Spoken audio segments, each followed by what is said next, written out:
LiberalViewer presents.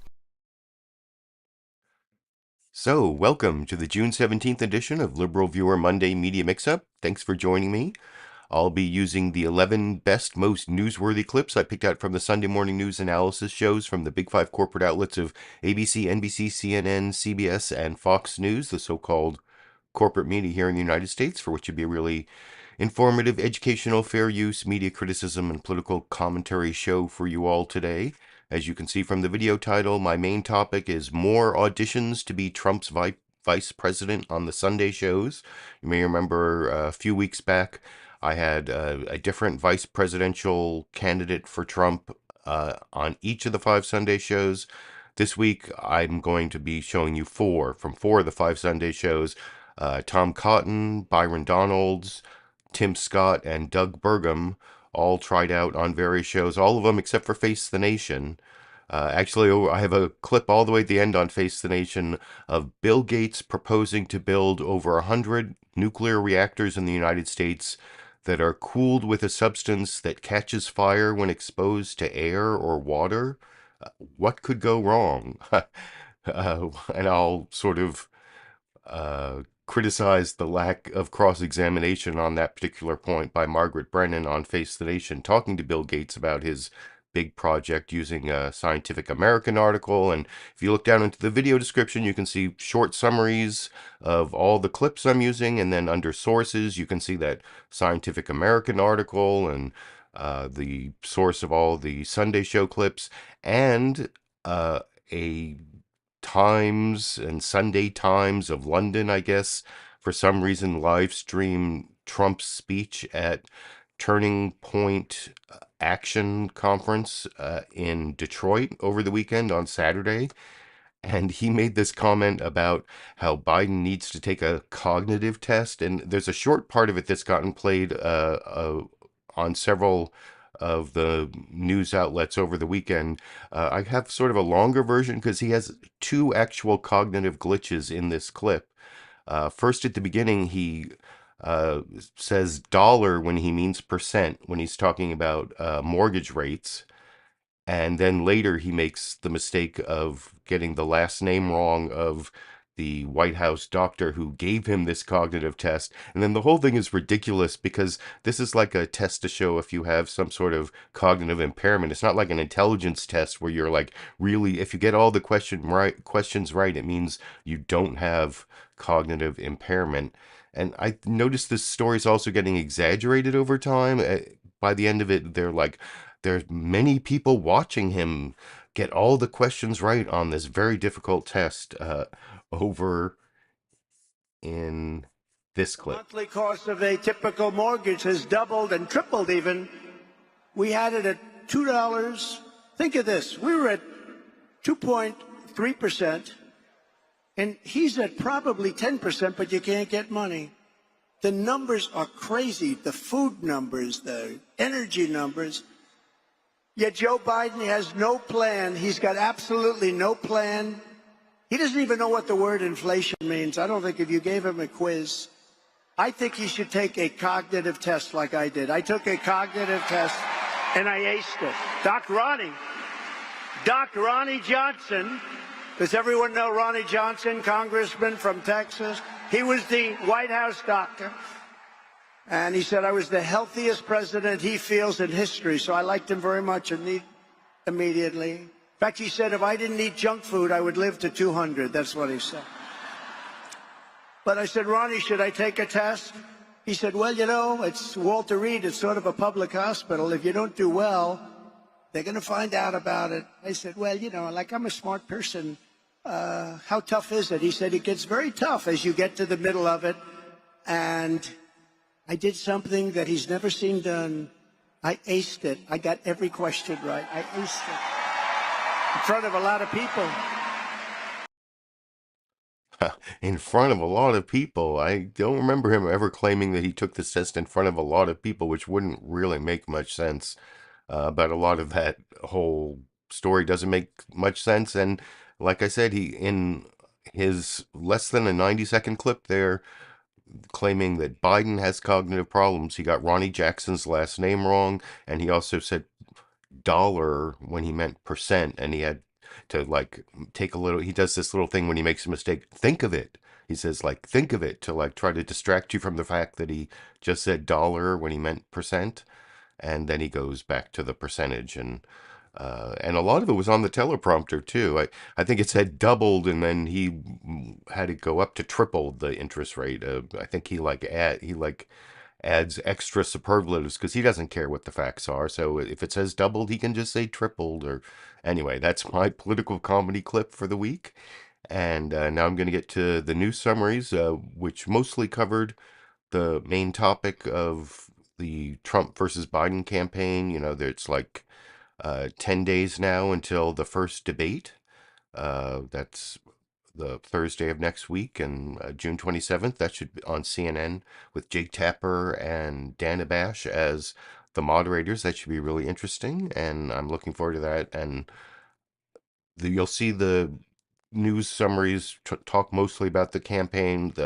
This NBC News Meet the Press one is the longest one, and it sort of juxtaposes Biden with his G7 trip and then the Hollywood fundraiser versus Trump meeting with Republicans on Capitol Hill. And I'll talk about the NBC News Meet the Press news summary from Peter Alexander a little more after we watch it together over here.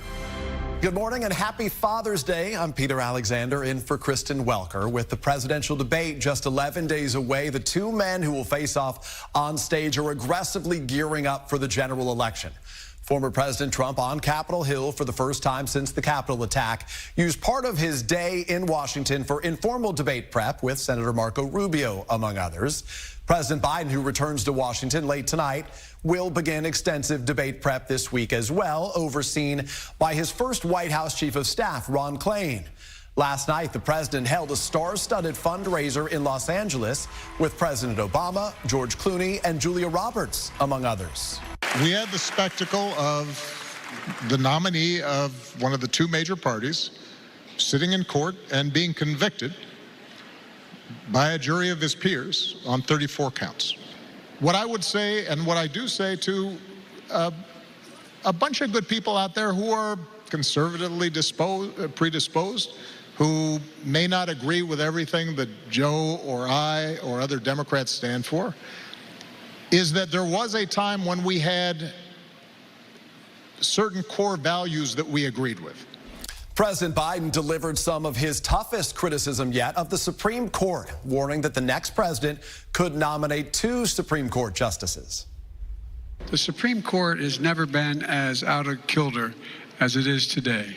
I mean, never. The fact of the matter is that this has never been a court that's been this far out of step.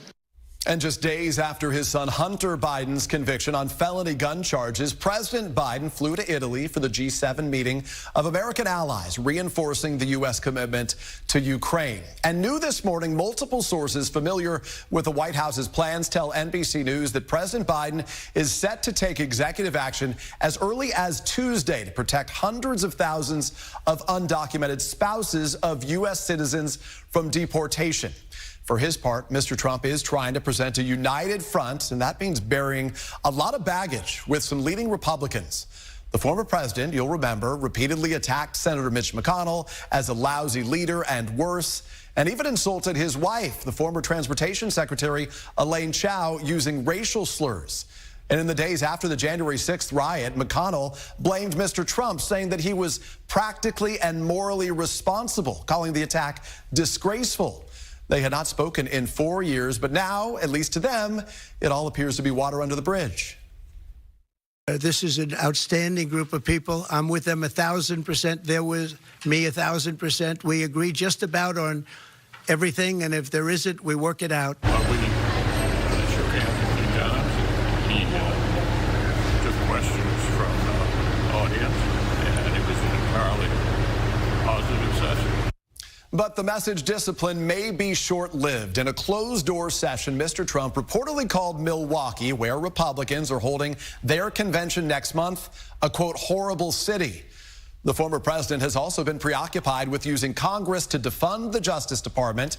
And after a Manhattan jury found him guilty on 34 felony counts, Mr. Trump asked House Speaker Mike Johnson to find a way to, quote, overturn his conviction. I do believe the Supreme Court should step in. Obviously, this is totally unprecedented. This will be overturned, guys. There's no question about it. It's just going to take some time to do it. In Michigan on Saturday, where he campaigned in an effort to court black voters, Mr. Trump slammed his conviction. I got indicted more than the legendary Alphonse Capone. Has anyone heard of Alphonse Capone? Scarface. I got indicted more than he did, and I didn't do anything wrong. And the former president seemed to enjoy the speculation about who he'll pick as a running mate, mentioning Republican Congressman Byron Donalds. He is on the list, by the way, and I don't know if he's going to make it, but he's on a list of a few people, right? Not too many people. Would you like to be VP? Huh? I think he would. And joining me now on behalf of the Trump campaign is Republican Congressman Byron Donalds.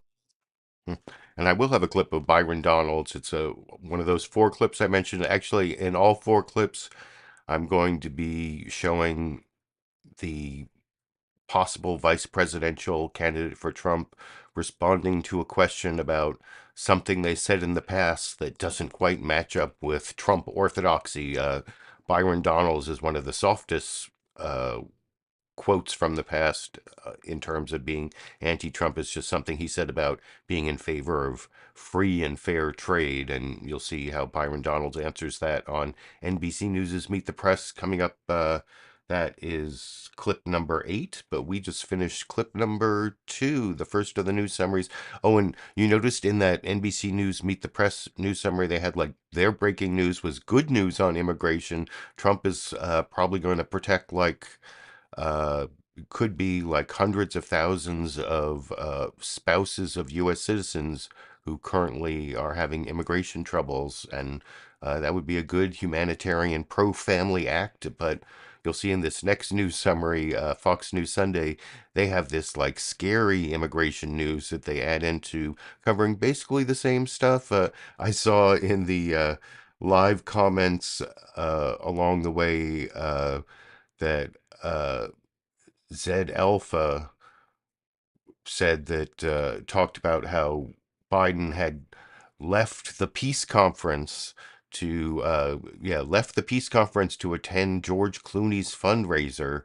And that's actually the spin that I've seen over and over again on Fox. You can also see it in the Fox News Sunday news summary I'm about to show you, where they try to juxtapose Trump, talking to conservatives in Detroit, and then Biden at this glitzy Hollywood fundraiser with the elites. And that's definitely the Fox News spin. And there are a couple other parts of this, I think, that are spun to the detriment of Biden, because, of course, Fox News is a propaganda outlet of the Republican Party. So there's not really much bad about Trump in here.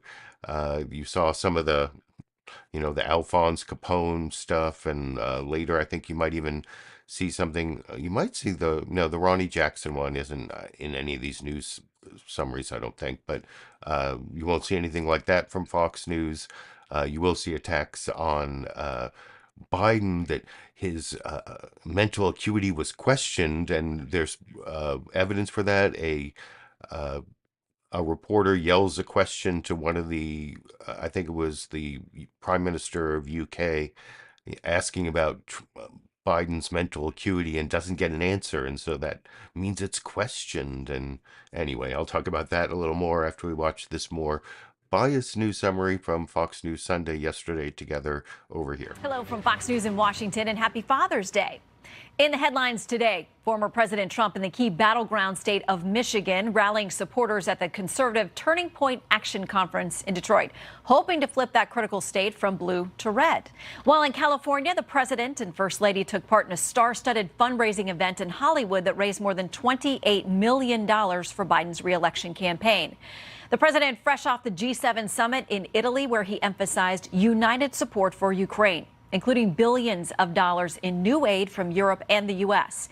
In a moment, we'll get reaction from the ranking member of the House Intelligence Committee, Congressman Jim Himes. But first, we turn to Lucas Tomlinson at the White House for more on the president's foreign policy focus this week. Hey, Lucas.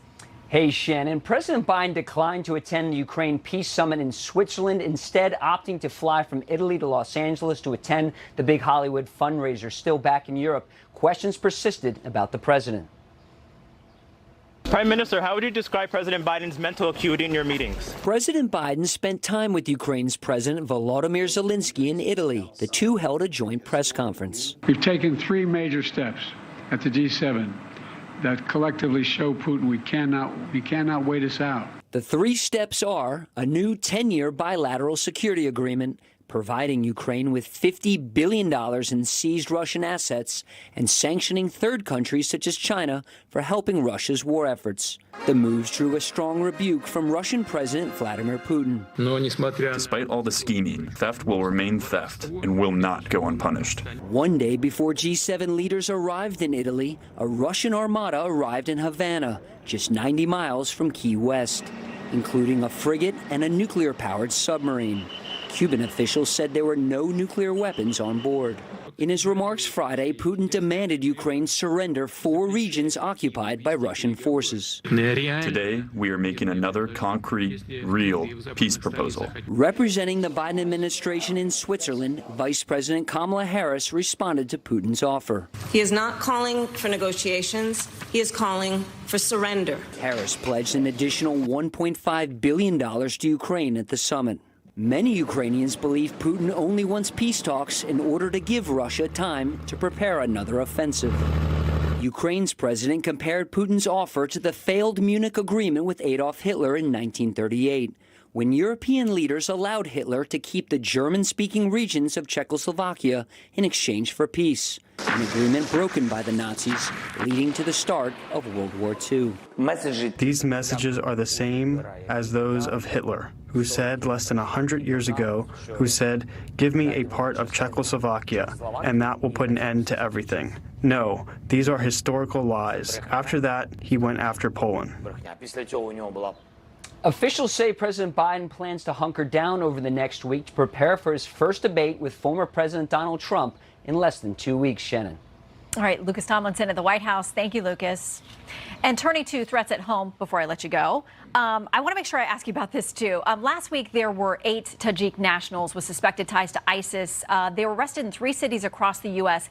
It's raising a whole new conversation and worry about terrorist threats here in the U.S. Do we have any new warnings issued from Homeland Security? What's the plan? Well, Shannon, there's no new warnings from DHS. In fact, the last time they issued a bulletin was over a year ago, and that had more to do with domestic extremists in the 2024 election. There was no mention of ISIS, and it's notable, Shannon, that the main suspects in the Moscow massacre back in March that killed 145 people, they were also Tajiks and also tied to ISIS. Shannon? All right, Lucas, thank you very much. Joining me now, the ranking member of the House Intelligence Committee, Congressman Jim Himes. And I don't have a clip of Representative Jim Himes because I have that Governor Doug Burgum clip as part of the vice presidential tryout theme. But I think I pretty much pre-criticized that clip as to all the biases against Biden. I think it ended up pretty much the way I described it. You can let me know what you think down in the comment section. Now I'm going to go to one of the shorter news summaries. This is ABC's This Week with George Stephanopoulos, Jonathan Karl hosting this week with, this is only like half as long as the previous news summary, but I kind of like the juxtaposition they create here between Trump and also Steve Bannon talking at that Turning Point Action conference in Detroit and, you know, being really radical. You know, Turning Point Action, that's part of Turning Point USA, the Charlie Kirk organization that's, you know, young conservatives, college Republicans, or whatever they're supposed to be, but they're amongst the most radical of the MAGA Republicans. And you see Steve Bannon pretty much speak in apocalyptic terms about the next election in the clip they show, and then they juxtapose all of that with Trump trying to seem moderate and the whole Republican Party together when he goes to Capitol Hill. And I'll talk about that a little more after we watch that 2-minute news summary together over here. Good morning. Welcome to This Week. One of the most influential voices in the Trump movement, the man who served as the former president's chief strategist in the White House, set the stage for Donald Trump at an event this weekend in Michigan by declaring that if Democrats win in November, if they steal it, Steve Bannon said, the republic ends. To the rousing applause of Trump's supporters, Bannon concluded his speech with these words: victory or death. That's the way some of Trump's most fervent supporters see the election, as one that could only be lost if it's stolen from them, and as a battle that just cannot be lost. While that message resonates with the true believers, Donald Trump brought a decidedly different tone when he made a triumphant return to Capitol Hill this week, his first since before the January 6th attack more than 3 years ago. Republican leaders once condemned Trump for his behavior on that day and the days before, but now they are applauding him, embracing him. Even Mitch McConnell. Take a look at this awkward handshake. That's the first time the two men interacted since December 15th, 2020. That's the day McConnell congratulated Joe Biden and Kamala Harris on winning an election that Donald Trump will never acknowledge he lost.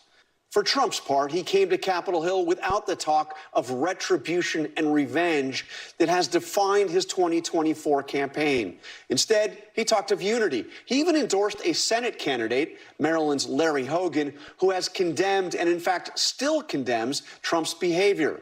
The message from all of them, Trump and the other Republicans on the ballot this year, is together we will win. Well, almost all of them. Larry Hogan responded to the unexpected endorsement by saying that he is still not going to vote for Donald Trump. And there were several potential Trump running mates cheering him on as he returned to Capitol Hill. One of them joins me now, Senator Tim Scott. And I will have the Senator Tim Scott clip where Tim Scott has to talk about the statement he made the day before January 6, 2021, where he said that he was accepting the Biden election victory, and also about January 6 and what Trump has said about it more after, or what Mike Pence did on January 6. So that'll be clip 10 coming up.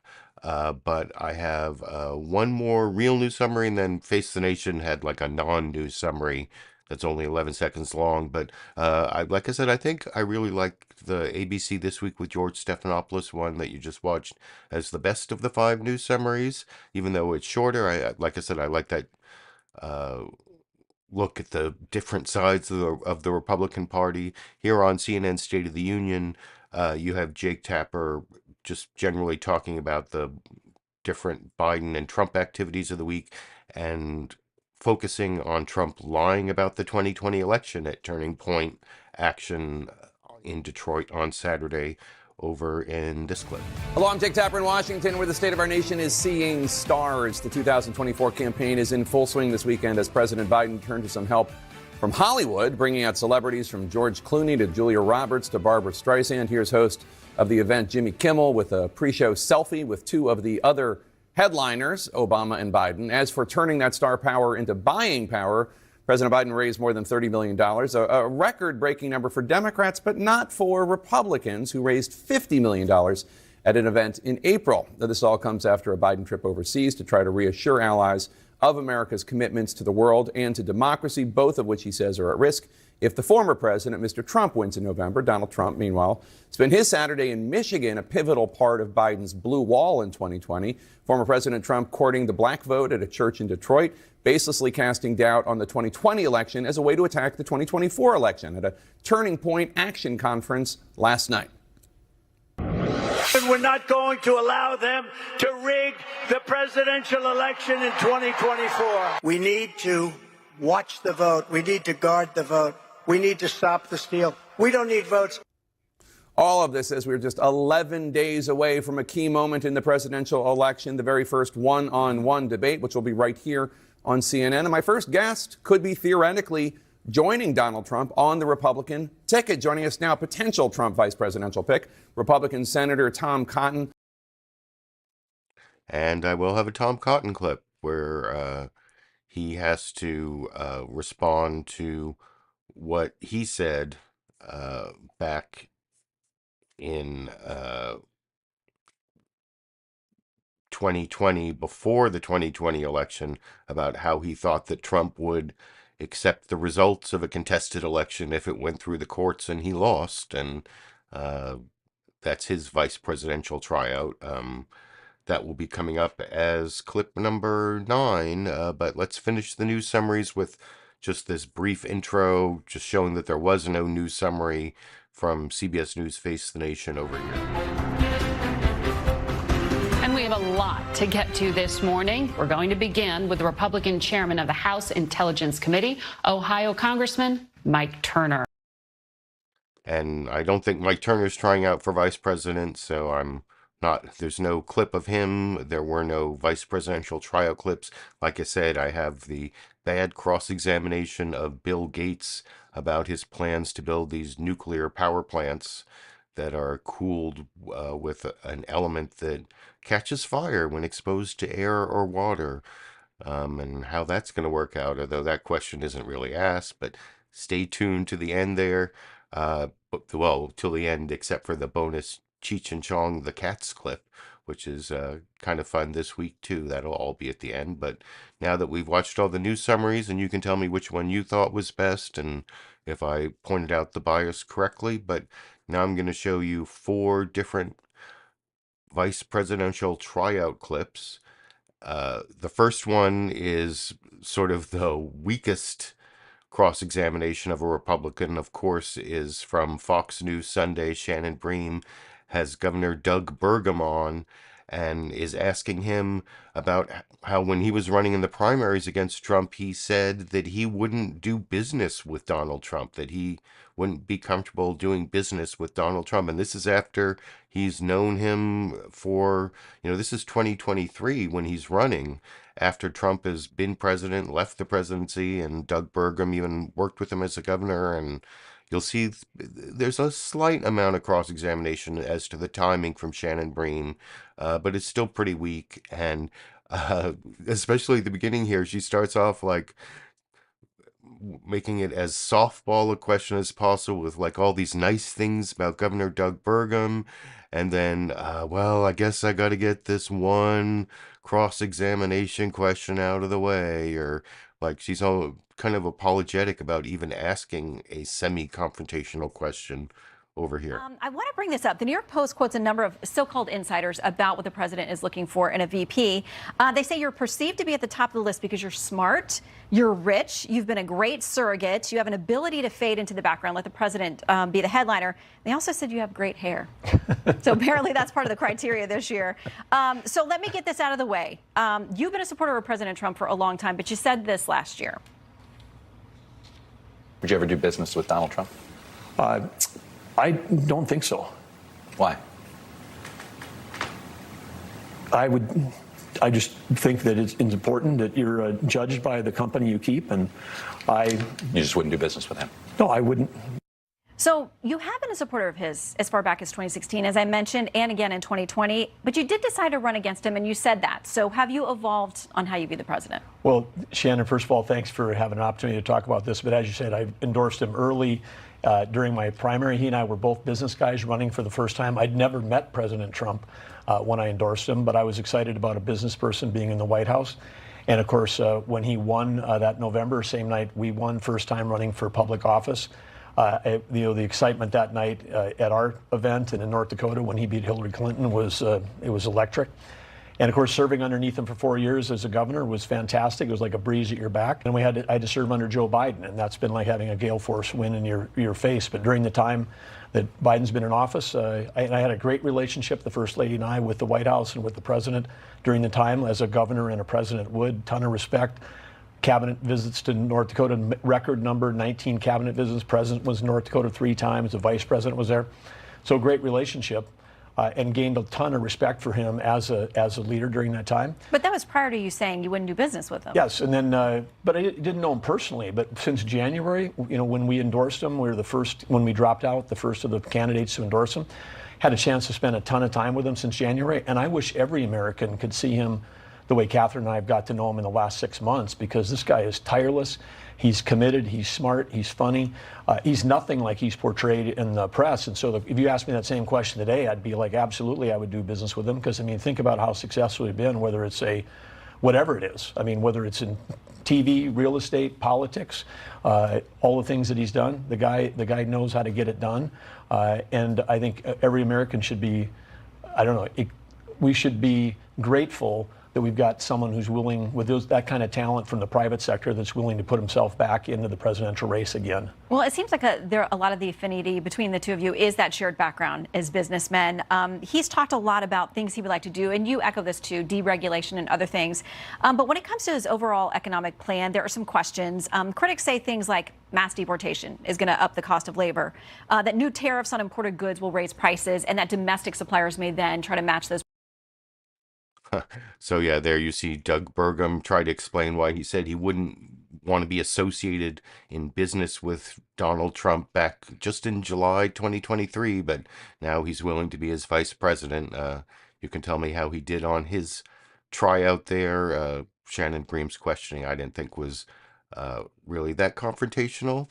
But I think that Peter Alexander did a better job over on Meet the Press talking to Byron Donalds, and he had like a softer quote. He was just saying, Byron Donalds says he's in favor of fair and free and fair trade. But Donald Trump floated this idea recently of an all-tariff tax system to get, instead of the federal income tax, which I've seen some experts say would be like 100% tariff on imported goods. So that basically would like double the price of all goods and would be really bad for the economy. And you saw Doug Burgum was about to answer a question sort of about that, although Shannon Bream softened it a little bit in the questioning you saw. But here is Peter Alexander on Meet the Press asking Byron Donalds to justify that, which I don't think he really does, but maybe doing well as a possible vice president over here. Let me ask you about another headline we've been watching. A Trump supporter in Texas just this week, Congressman, was arrested for making threats against an FBI agent who was involved in the Hunter Biden investigation. Authorities say the agent received text messages and an explicit voicemail that said, in part, "You can run, but you can't hide, and we'll hunt you down and slaughter you like the traitorous dogs you are." Will you condemn those kinds of threats? Well, first of all, I don't think that is appropriate for any citizen to say. I just want to make sure I heard you clearly. Were you talking about a citizen? Who were you actually talking about? I want to hear clearly before I fully answer. I have the criminal complaint here. I can get into more detail. Suffice to say, this is an individual in Texas who was saying these things allegedly in the form of text messages and voicemails to an FBI agent, a supporter of Donald Trump who was making these, who's saying these things. Well, listen, I don't support those comments. I think those comments are out of bounds. I don't think we should be doing that in our country.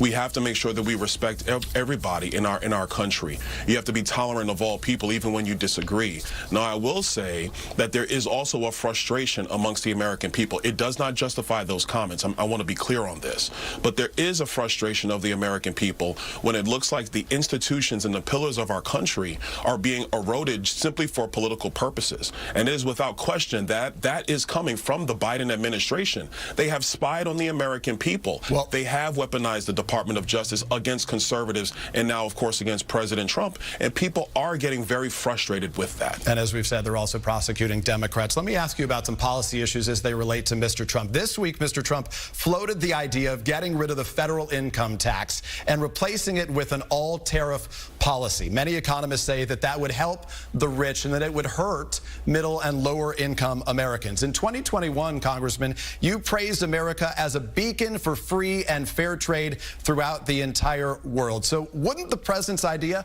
hurt tens of millions of Americans? Well, let me be policies have favored foreign countries. I believe in free trade, but it has to be fair trade. The deals have to be equitable.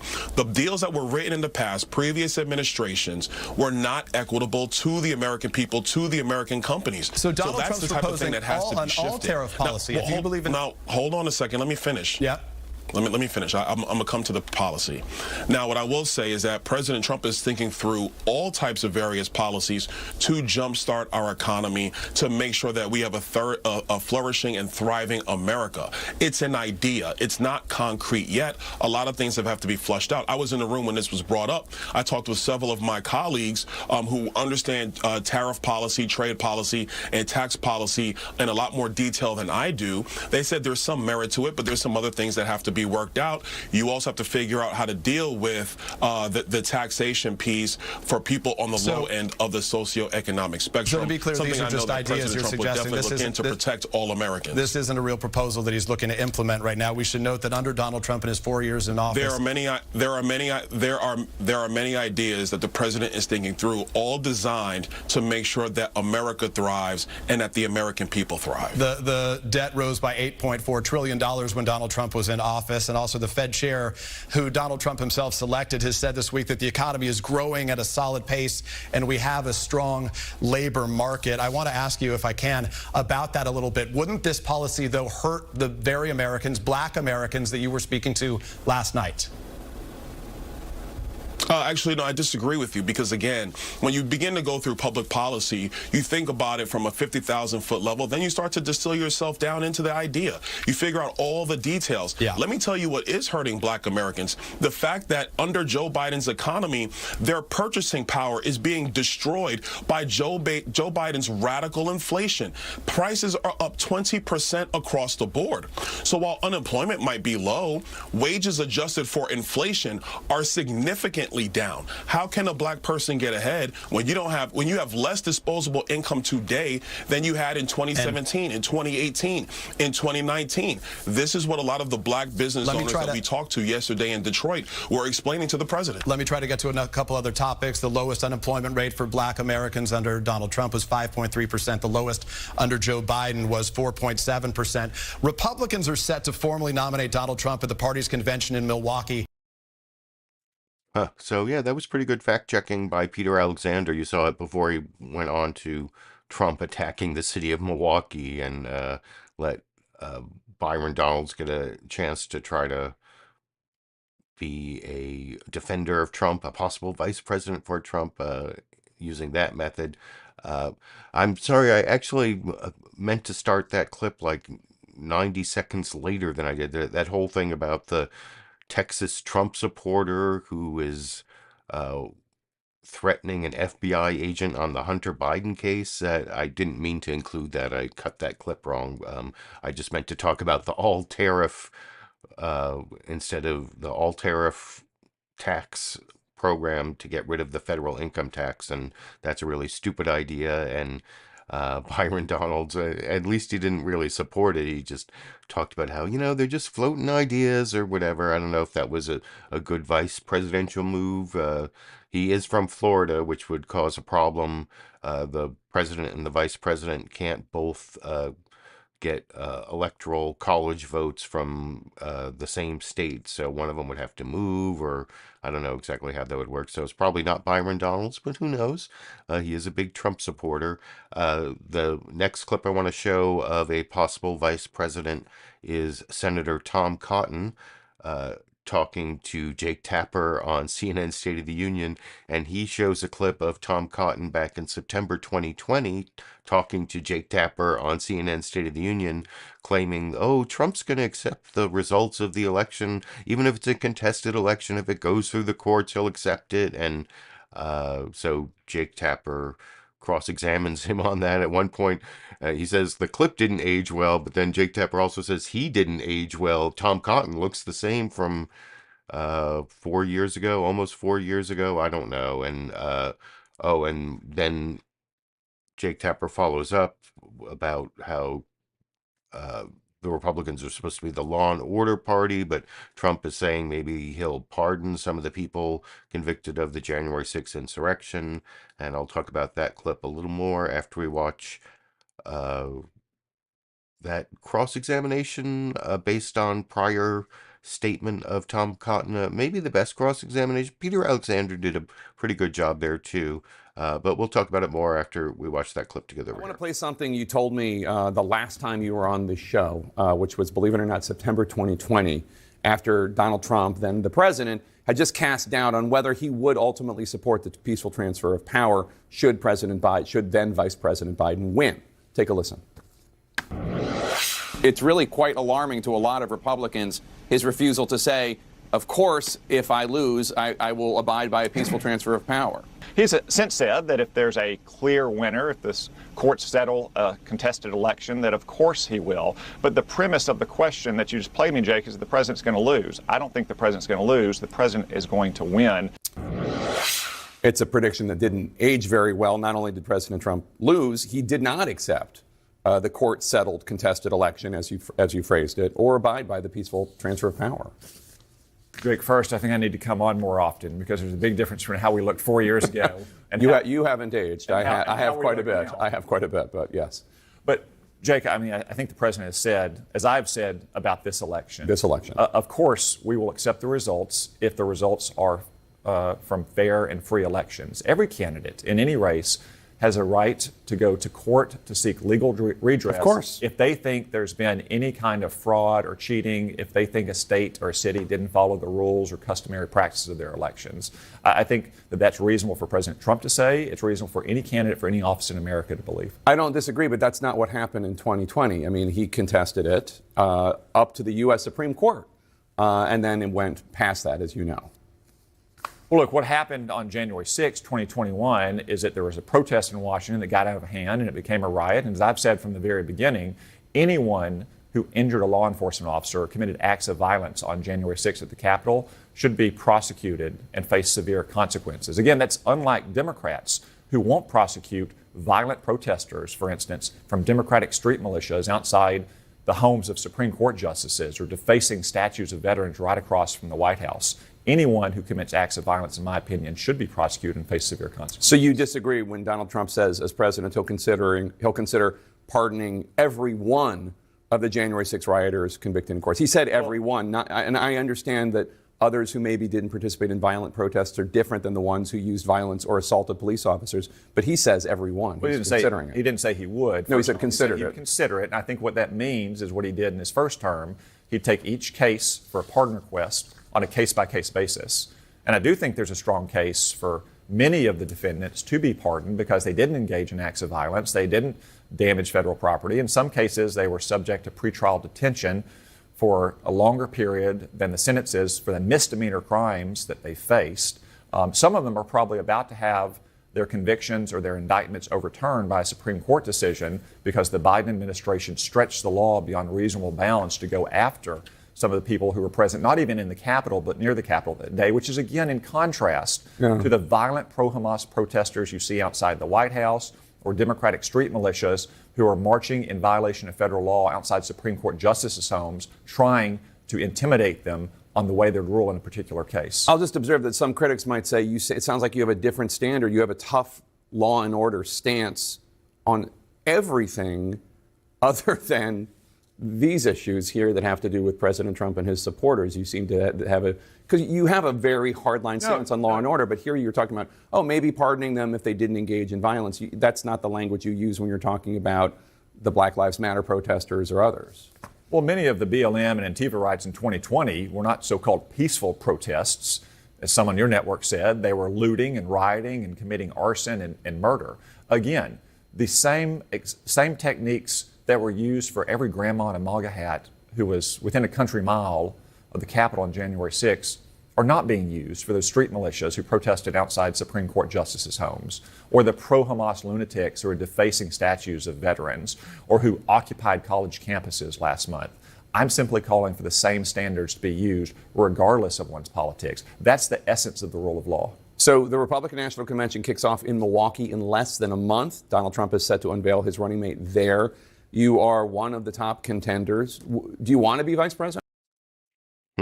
So, yeah, that's the next question. That's the end of the follow-up. And actually, juxtaposing it to Peter Alexander on NBC I think maybe Peter Alexander did a better job of fact-checking of Byron Donalds than Jake Tapper did of Tom Cotton. No, he did an okay job. It's not Shannon Bream level or anything over from Jake Tapper, but usually Jake Tapper does better. I don't know. Having just rewatched them again, though, I think Peter Alexander may have done a better job, and they're both kind of longer clips there. But Peter Alexander just spent more time on the fact checking, like every time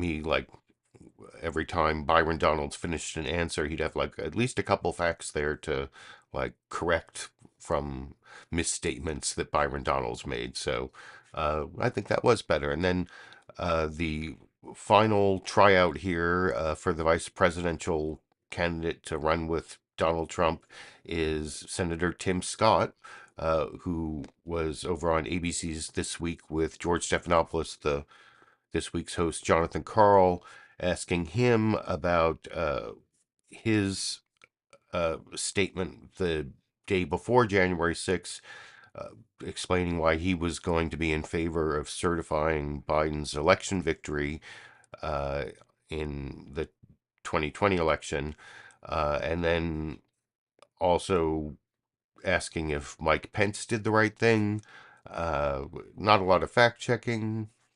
And I mean, honestly, if you watch all four of these vice presidential tryouts, I think maybe Tom Cotton got the most like right wing talking point rhetoric into his answer. And then Byron Donalds maybe came in second. Tim Scott and Doug Burgum, I think, don't do as good. I mean, they're more optimistic. They're not as like aggressive and right wing radical, or they don't come across as such. I guess they're softer. So I guess it depends on what Trump's looking for, who's winning the vice presidential auditions here. But you can let me know what you think after we watch this fourth and final vice presidential tryout from Tim Scott together over here. Senator, the day before that violent mob attacked the Capitol, you put out a statement explaining your decision to certify Joe Biden's election victory. Do you stand by that? You were not one of those that challenged the results. You voted to certify Biden's election victory. Do you stand by that? Certainly. I will stand by that decision and the next decision to certify the fact that Donald Trump will be the next president of the United States. November 5th, the day of reckoning, is coming. The early ballots go out in places like North Carolina starting in September. We're going to focus on making sure that we use every tool in the toolkit to make sure that this election results are clear and profound, and that the American people get 4 more years of low unemployment, low inflation, high enthusiasm, and a president respected and sometimes feared on the global stage. That president will be Donald Trump. All right, and then very quickly, we're just about out of time, but you had said that Mike Pence absolutely did the right thing when he defied Donald Trump's demand to not certify that election. Do you still stand by that Pence absolutely did the right thing on January 6th?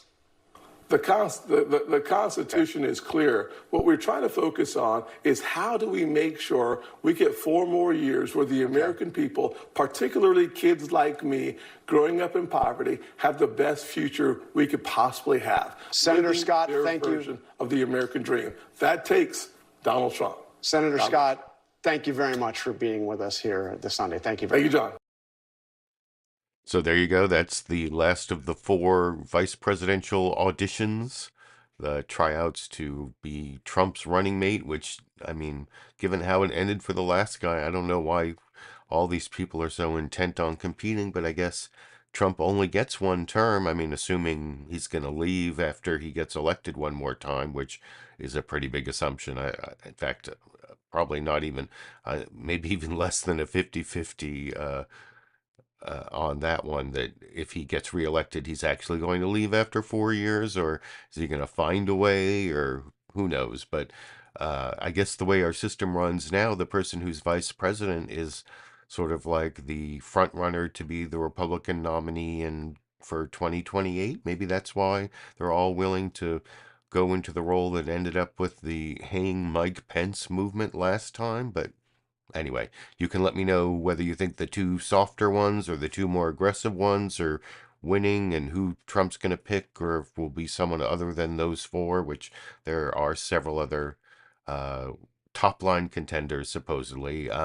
But before I finish the program and before I get to the bonus Cheech and Chong the kitten clip, I did promise the Face the Nation bad cross-examination of Bill Gates, in which he talks about his plan. He already is trying to build tens of reactors, but at one point you'll see here, he says to really have an impact, he's got to build over 100 of these nuclear reactors.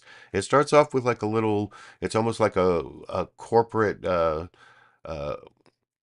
cheerleading clip from Face the Nation about, they're all there with their shovels starting building the reactor, and it's clean energy, and it's got like these cool drawings and everything. And there is a little bit of pushback from Margaret Brennan about, Chernobyl and 3 Mile Island and Fukushima reactors, and how people have, but then Bill Gates says, oh, but you'll see in the clip, our reactor is so much better because it's cooled by sodium. Now, I remember from intermediate school, I had this science teacher. One of his like big events every year was he would drop a piece of sodium in water and it would explode. It would like literally, it's like a big explosion presentation that would wow the students, and it was like one of the highlights of the science class for the year. So as soon as I heard sodium, that's what I think. And Margaret Brennan didn't push back on that at all. And I did like quick research and just found this Scientific American article about these new nuclear power plants. This is from July of 2021. And there's this whole paragraph about Bill Gates's power plant. And one of the things it says, sodium coolant, for instance, can burn when exposed to air or water. So, I mean, I'm no nuclear physicist, but it's also in Scientific American, and you'd think that Margaret Brennan would ask him about it, but did not in the final newsmaker clip of the evening I'm going to show you over here. For the first time in 4 decades, an American company broke ground on a next-generation nuclear power plant in the U.S. The company behind the new technology is TerraPower, and it's backed by billionaire Bill Gates. Nuclear power is carbon-free, which means it doesn't emit the greenhouse gases scientists link to climate change. And Gates is building a plant in Wyoming at a cost he estimates will be $10 billion.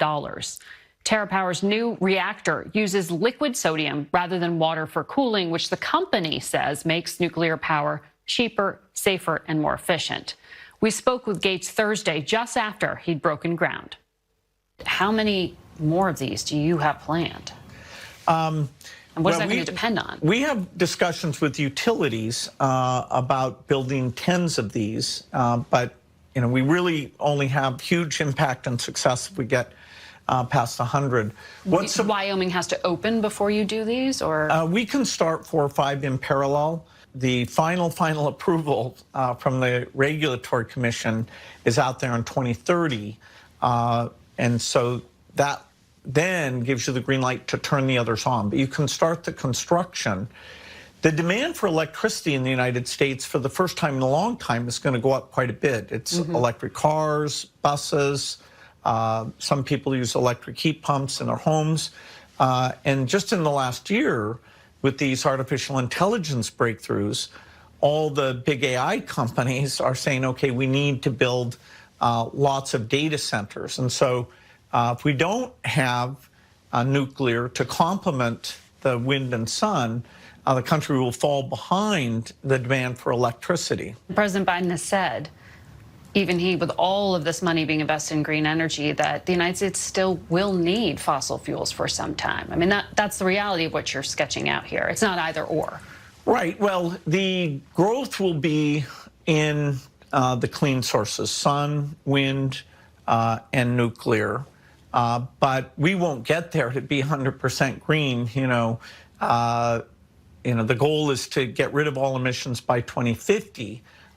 Even that's pretty ambitious. All of the clean sources will have to do a great job of getting their costs down. When the public hears about nuclear energy, though, they think of some of the worst cases and mistakes. 3 Mile Island, Pennsylvania, Chernobyl in the former Soviet Union. They think of Japan even just after Fukushima in 2011.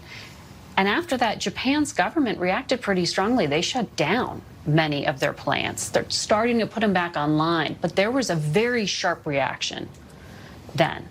So how do you respond to people who say, well, I don't really want this in my backyard? Well, nuclear, this after heat problem that when you shut a reactor down, it still has heat. That's why Chernobyl was a problem and Fukushima. Our design, it goes away because since we use this sodium to cool everything, it can absorb all that heat. This is the natrium. Right. And so those accidents were both second generation reactors. The third generation reactors dealt with that with a lot of complexity. So those reactors are quite safe, but the cost overruns meant that the electricity will be very, very expensive. We solved the safety problem with a much simpler approach, but we had to start from scratch. For people at home to understand, your reactor and most advanced reactors require this new high assay, low enriched uranium.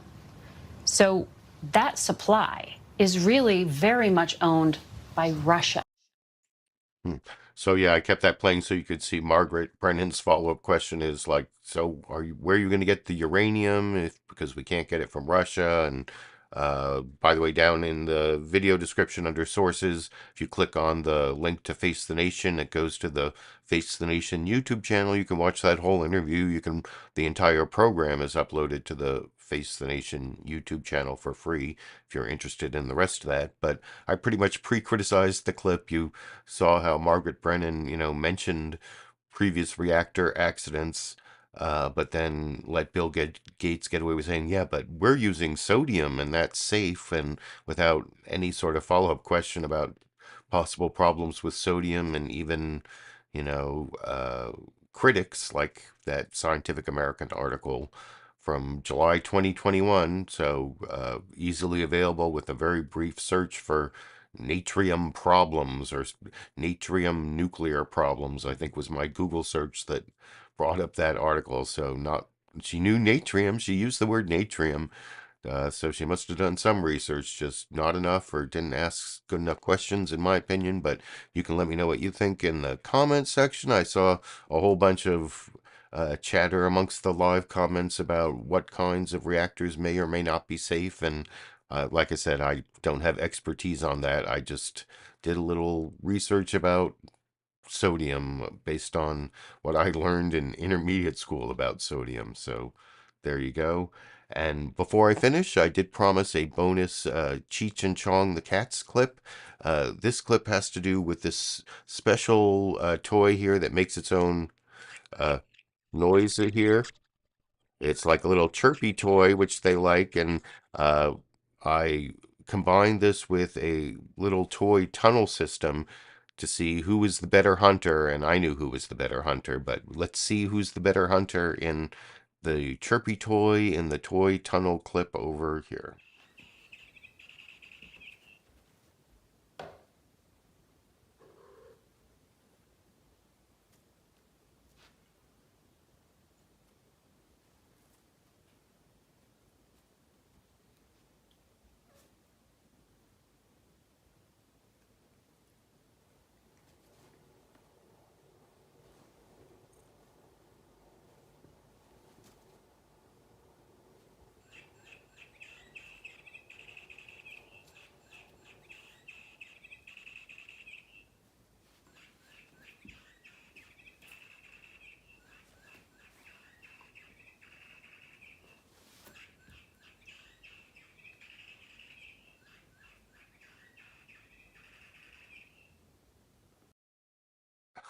So there you go, was Chong. Chong is definitely the faster, sleeker, better hunter, the one who's always opening up the shutters, and I think is more of a closer to being a feral cat, although neither one of them are all that impressive as, I mean, they've never gone outside and they've never hunted anything beyond their toys or maybe an occasional bug. But anyway, that's the clip I'm ending with.